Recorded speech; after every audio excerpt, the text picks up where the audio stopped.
Amazon and the federal government are facing off in a Seattle courtroom in a case that could affect millions of Americans. The Federal Trade Commission is accusing the tech giant of using deceptive tactics in its Prime membership. Money Watch correspondent, that would be Kelly O'Grady, is here with the details to sort it out for us. Kelly, good morning.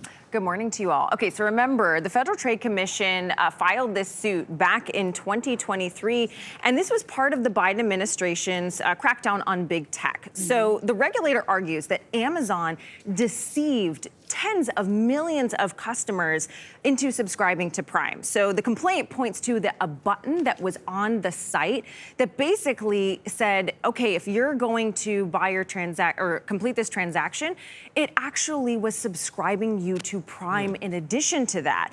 Now, the FTC also says that the Amazon made it hard for people to actually get out of that subscription, that it wasn't a very easy, sort of seamless way to cancel it if you wanted to go to that. And so Amazon, by the way, denies any wrongdoing. The company has always been transparent about their Prime terms.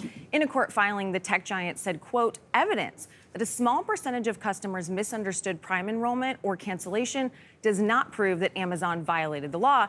Now, this Prime case, by the way, it is part of a broader crackdown that the FTC calls dark patterns. And what that is deceptive practices meant to steer users toward buying products or specific services. But is it clear on the button if you press it that you're subscribed? Is that clear? So the FTC says at that point in the history, it was not, that there was no sort of notice saying, hey, you're also signing up for Prime, Gayle. All right, so what's the path forward, and what happens if the government wins this case? Okay, so it's going to take about a month, and if the government wins, the FTC, I mean, they could force them to pay a heavy fine.